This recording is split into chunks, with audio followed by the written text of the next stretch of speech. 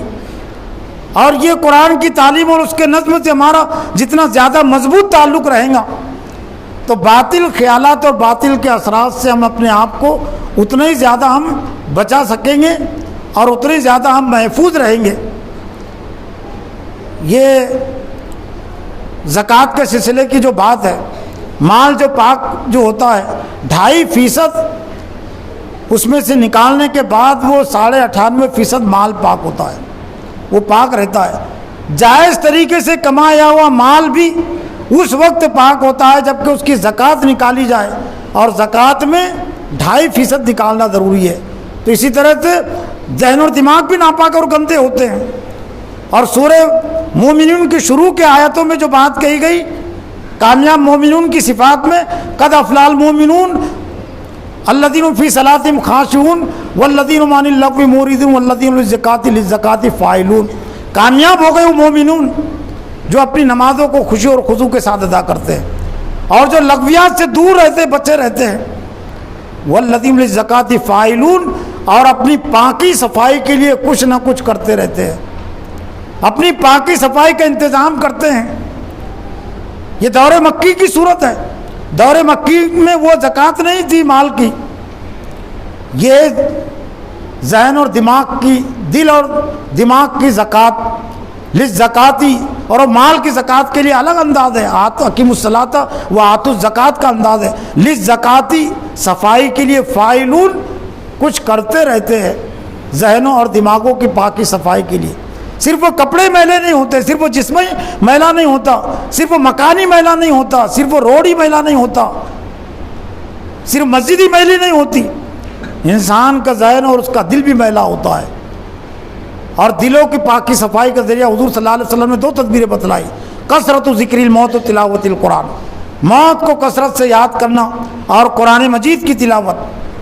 اور معاشرے میں یہ جب تک یہ مربیین کا ایک ضروری تناسب رہے گا 2.5%، میرا اپنا اس سلسلے میں ایک احتیاط یہ بھی ہے، اور میں نے کچھ اہل علم حضرات کے سامنے اس کو رکھنے کی کوشش بھی کیا ہے، تو انہوں نے بھی الحمدللہ اس کی تائید کی ہے۔ میرا اس میں کہنا یہ ہے کہ مال اور جان کی زکوٰۃ، مال کی زکوٰۃ کا تذکرہ، جہاد کا تذکرہ، جاہدوا باموالکم وانفسکم کا تذکرہ جگہ جگہ، کہ جہاد کرو اپنے جانوں کے ذریعے بھی، اموالکم وانفسکم، مالوں کے ذریعے سے بھی جہاد کرو اور اپنی جانوں کے ذریعے سے بھی جہاد کرو۔ تو مال کے سلسلے میں تو بالکل متعین ہے حدیث کے لحاظ سے بھی اور فقہ کے لحاظ سے بھی کہ 2.5% دینا ضروری ہے۔ تو اسی پر ہم قیاس کریں کہ معاشرے میں 2.5% افراد، 2.5% آبادی مربین کی ہونی چاہیے، تربیت کرنے والوں کی ہونی چاہیے۔ ہر 40 پر ایک مربی رہے گا تو معاشرے کی تعلیم و تربیت ہو سکتی ہے۔ 1000 آبادی پر 25 مربی رہیں گے الگ سے، جن کا کام ہی ہو، خصوصی کام، جن کا مشغلہ ہی ہو تعلیم و تربیت۔ اور اللہ کے صلی اللہ علیہ وسلم نے جو دار ارقم کا جو انتظام کیا تھا، تعلیم کا نظم کیا تھا، اس میں بھی یہی چیز تھی۔ اور صفہ کا تذکرہ آیا، صحابہ صفہ کا تذکرہ انشاءاللہ آئندہ کسی خطبے میں آئے گا، تو آپ نے اس کے ذریعے سے بھی اسی ضرورت کو پورا کیا تھا کہ جو آبادی درکار ہے۔ اور یہی وجہ ہے کہ معاشرے میں حضور صلی اللہ علیہ وسلم کے زمانے میں اور صحابہ کرام کے زمانے میں جب یہ 2.5% مربیین تھے، اور میں نے قرآن مجید کی جو آیت پڑھی اس میں بھی یہی بات ہے کہ وما کان المؤمنون ينفروا کافہ، یہ مناسب بھی نہیں، ممکن بھی نہیں کہ سبھی مومنین وہ نکل کھڑے ہو تفقہ فی الدین کے لیے، لیکن اللہ نے فرمایا وما کان المؤمنون لینفروا کافہ فلولا نفر من كل فرقة منهم طائفة ليتفقهوا في الدين ولينذروا قومهم اذا رجعوا اليهم لعلهم يحذرون۔ ایسا کیوں نہیں ہوا کہ مومنین کی ایک جماعت نکلتی تفقہ فی الدین کے لیے، دین میں تفقہ سمجھ بوجھ حاصل کرتی وہ جماعت، وہ گروہ، وَلِيُنذِرُوا قَوْمًا إِذَا رَجَعُوا إِلَيْهِمْ لَعَلَّهُمْ يَحْذَرُونَ، اور واپس آنے کے بعد اپنی قوم کو ڈراتی اسی یہ سورہ توبہ کی آیت نمبر 122 ہے، اسی آیت پر عمل کرنے کے لیے، اس میں رنگ بھرنے کے لیے اللہ تعالی نبی صلی اللہ علیہ وسلم نے یہ تعلیم کا نظم قائم کیا تھا۔ اور پھر خلافت راشدہ کے دور میں بھی اور اس کے دور کے بعد بھی، ہر دور میں بھی یہ مدارس کی اصل بنیاد یہی ہے کہ ایک گروہ تم میں ایسا ہونا چاہیے جو دین میں سمجھ بوجھ حاصل کرے اور واپس آنے کے بعد اپنی قوم کو ڈرائے۔ وَلِيُنذِرْكُمْ إِذَا رَجَعُوا إِلَى اللَّهِ لَعَلَّهُمْ يَحْذَرُونَ۔ خلافت راشدہ کے بعد جو مسلمان کمزور ہو گئے، اس کی اسباب میں سے ایک بنیادی سبب یہی تھا۔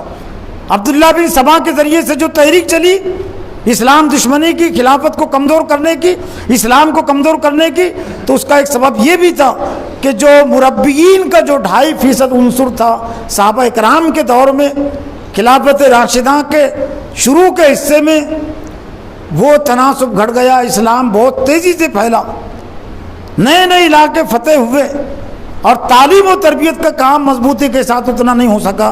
ہندوستان میں بھی اسی صورتحال سے مسلمان دو چار ہے، کروڑوں کی تعداد میں تو ہے ہم، لیکن اس میں قرآن حدیث سے جڑے ہوئے افراد کتنے ہیں، اور قرآن حدیث کی تعلیمات سے آزاد مسلمان کتنے ہیں، باطل کے اشاروں پر کام کرنے والے کتنے ہیں، یہ ایک دوسرا موضوع ہے۔